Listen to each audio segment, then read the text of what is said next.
T'es-tu déjà demandé pourquoi l'écart entre riches et pauvres est de plus en plus grand? Est-il juste qu'ailleurs, des personnes soient exploitées afin de nous fournir des produits bon marché?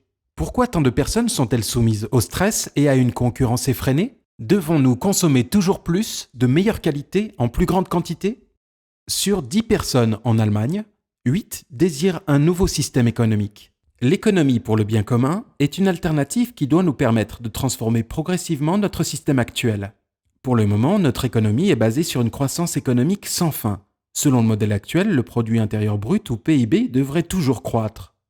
Quand il est question de réussite économique, nous parlons de croissance financière. Les entreprises sont obligées de réaliser des profits toujours plus importants, qui ne bénéficient qu'à quelques actionnaires, mais pas à l'ensemble de la société. Pour rester compétitives, les entreprises doivent produire le moins cher possible, ce qui entraîne, dans la plupart des cas, des conséquences en termes d'impact écologique et d'exploitation des salariés. Pour les dommages écologiques et leurs coûts conséquents, ces entreprises ne se sentent pas concernées et font reposer ces dommages sur la société tout entière. Or, les entreprises qui se conduisent de la sorte possèdent aujourd'hui les plus grandes parts de marché, car ce qui est moins cher se vend le mieux. Comment ce système influence-t-il nos vies ?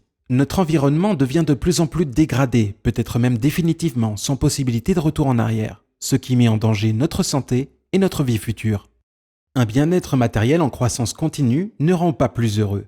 De plus en plus de gens souffrent de solitude, de perte de sens, de manque de temps chronique et de stress.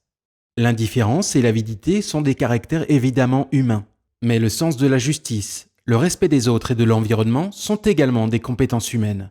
Cependant, notre système économique favorise d'abord les deux premiers. Est-ce que cela pourrait fonctionner autrement?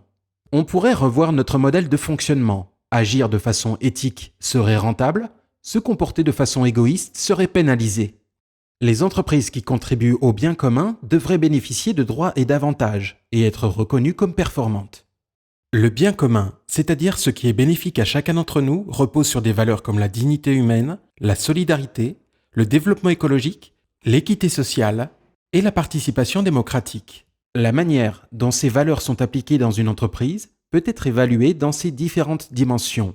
Les fournisseurs, les collaborateurs, les clients et la société en général.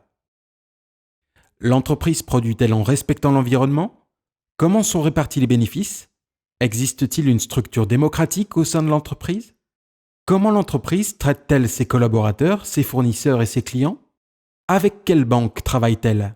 Sur la base de ces critères, des points peuvent être attribués. Par exemple, des points positifs sont attribués pour le respect de l'environnement, des salaires équitables, de bonnes conditions de travail. Par contre, des points sont retirés pour la pollution environnementale, la diminution du nombre d'emplois. Ainsi, l'ensemble des points octroyés à une entreprise correspond à sa contribution au bien commun. Les entreprises avec un bilan positif pourraient alors bénéficier d'avantages légaux, comme des réductions d'impôts, des crédits bancaires moins chers, de priorité lors de commandes publiques et commerciales. De cette façon, les produits éthiques, écologiques et régionaux deviendraient moins chers et les entreprises éco-éthico-responsables seraient gagnantes, de quoi décourager les autres entreprises. Et si cette information de contribution au bien commun est indiquée sur les produits, les consommateurs avertis peuvent les reconnaître et les soutenir.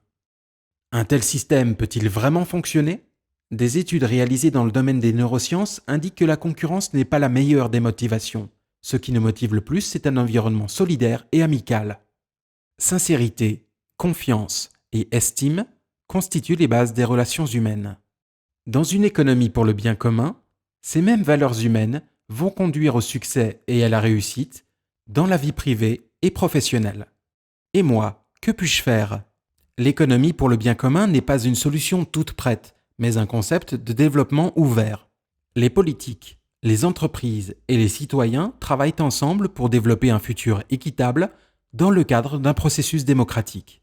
Des milliers de personnes dans de nombreux pays participent au développement de cette alternative économique. Ils soutiennent, développent et se sont engagés dans cette économie pour le bien commun, pour un futur viable pour tous. C'est notre chance pour un monde plus juste. Pour en savoir plus, consulte notre site internet ou viens nous voir.